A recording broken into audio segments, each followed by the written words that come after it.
Today, the remaining competitors of the 16th edition of the Africa Eco Race set course for Nouakchott with on the menu lots of nav and lots of sand.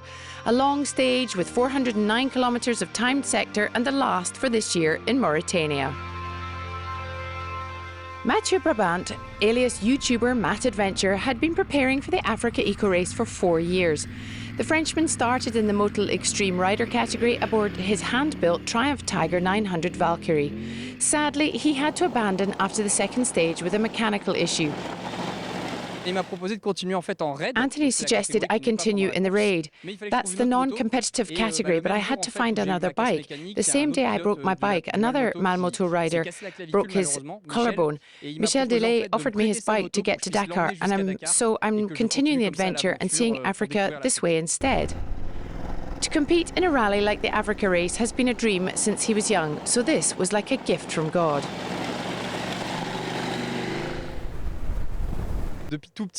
Since I was little, I wanted to go to do the Dakar, the real one, get to the actual Dakar. And today, I've been given another chance to get there. It's brilliant. And just to make his adventure even more special, he is now riding alongside the legendary Stefan Peter-Ansel. I feel like I've gone back in time because I rode with him through the Chinguetti Wed, an old Dakar track. I really felt like I was a rider from back in the day next to him. It was unforgettable. Back to the race, and Nicolas Charlier sadly didn't make it to the finish line on stage 10. The Belgian rider, winner of the 5th stage, had a mechanical issue 30 kilometres from the end. Marco Menichini may also have seen his chances of a top 5 finish disappear. Today he had some issues with his clutch and came in 9th. 2 places behind Guillaume Bourne, the Moroccan had to abandon on the first day in Mauritania last year and today got lost twice. He was thrilled to have finally experienced some proper sand and finished the stage with a personal message to deliver. I'd like to take the chance to send my love to my family who have followed me since the beginning and who are a bit worried. I'm going to take it easy tomorrow and into Dakar. I need to finish this year. There's not long left, but I need to concentrate. So a big kiss to my wife and daughter. Bourne took 7th, just behind Guillaume Martinez Boronat. The Spaniard did the whole stage with his heart in his mouth. Not long after the start, the warning light for an overheated engine came on. He emptied his camel back into it and managed to cross the line 6th and first rookie rider by a Cherbis. Shinya Fujiwara, former Japanese trial champion, came in today 5 hours, 20 minutes and 19 seconds to take 6th place and first of the Motul Extreme Riders.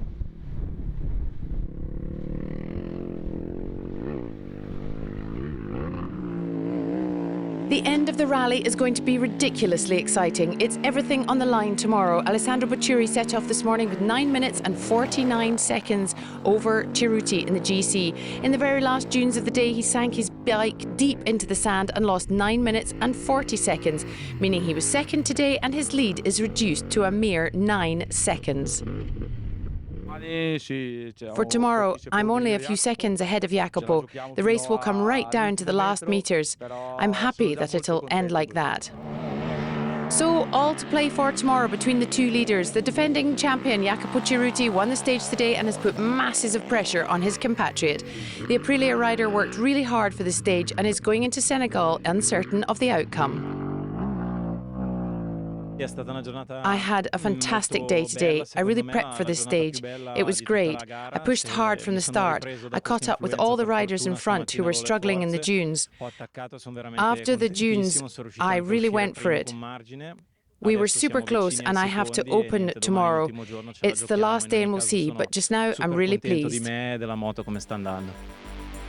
In the rankings today, victory for Cerruti in 4 hours 52 minutes and 41 seconds ahead of Bocciuri. The Belgian rider Mathieu Liabert makes up the podium. In the GC, never in the history of the race has it come down to such a small margin before the final stage. 9 short seconds separate Bocciuri and Cerruti. Can Guillaume Bourne keep his podium place tomorrow too? Humanitarian aid is a cause close to the hearts of the Africa Eco Race team. Every year, the organisation's truck are loaded with supplies destined for local associations. As in previous years, the race and its participants have chosen to make donations, primarily clothing and school supplies, to the town of Tawaz. This is a recurring initiative at the Africa Eco Race, where participants and the organisation provide us with boxes of supplies. These donations are for the communities we pass through, and this year we are supporting the community of Tawaz. For us, it's an obvious way to contribute locally. We donate second-hand bikes to benefit the youth here. It's normal for us to do this. Aux jeunes ici, et puis voilà, c'est juste une normalité pour nous de le faire.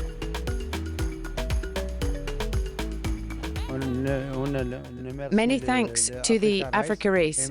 We'll get these straight out to the schools.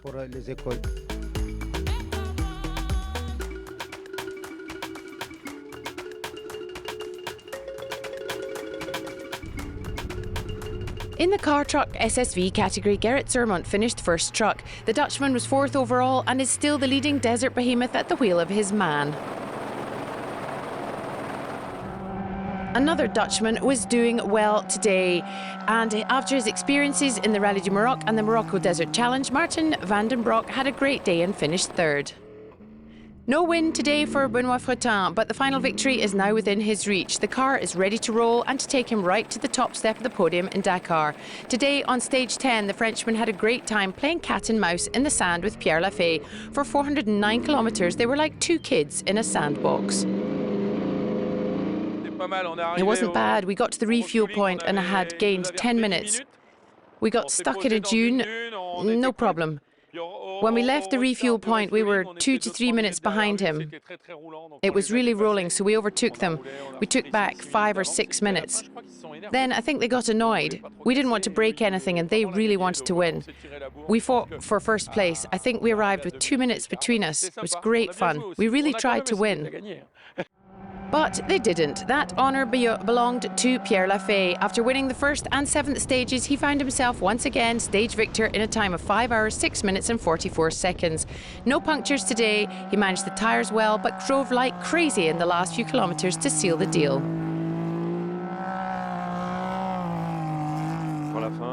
At the end, Gilles let me loose.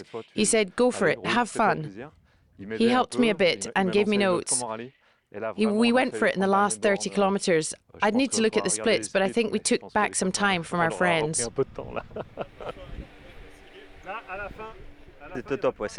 It was great. It's a bit more like what we're used to with winding tracks. We get frustrated sometimes when we're going 130 kilometres an hour for a few kilometres.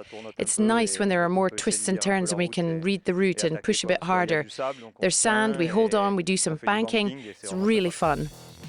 In the rankings today, victory for Pierre Lafay with 8 minutes 33 over Benoît Fretin. Gerrit Zermont is first truck in fourth.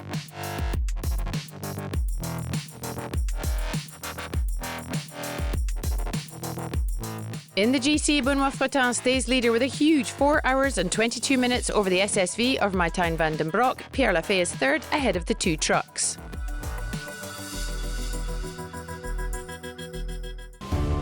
The historic category is a full-on race, but it also sometimes allows the competitors to see something pretty special. Today, they went to the scene of the 1984 Catherine Deneuve film Fort Sagan. Today is the 9th stage. Time to visit Fort Sagan.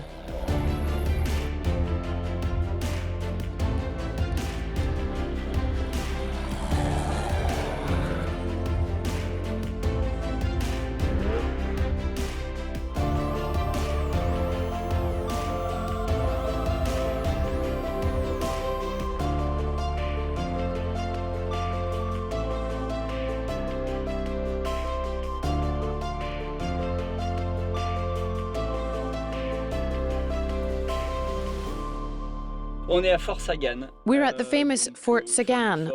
We were supposed to finish the second ZR here. Fort Sagan is known in France for a film with Sophie Marceau and Catherine Deneuve. It all happened in this fort.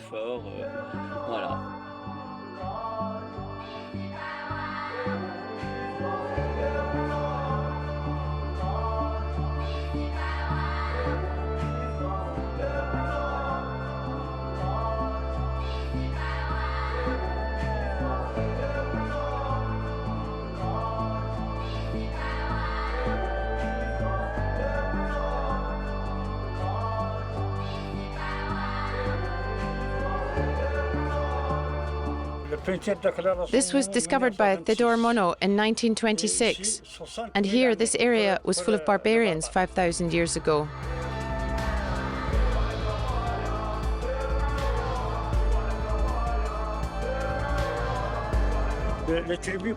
These marks represent 25 barbarian tribes from 60,000 years ago.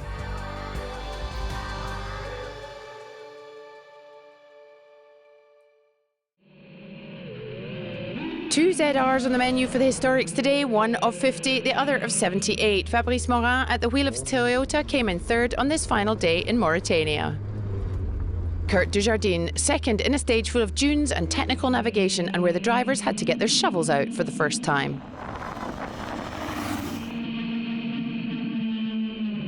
But the small erg that challenged all the others did not bother Eric and Tom Clays at all, and they won another stage, the 8th of this race. The rankings at the end of stage 10 show that Eric and Tom Clays in first ahead of their compatriot Kurt Dujardin. Fabrice Morin was third. In the GC, the Clays family team stays in the lead with 1,321 points over Dujardin and de Klerk. The Morins of France stay in third.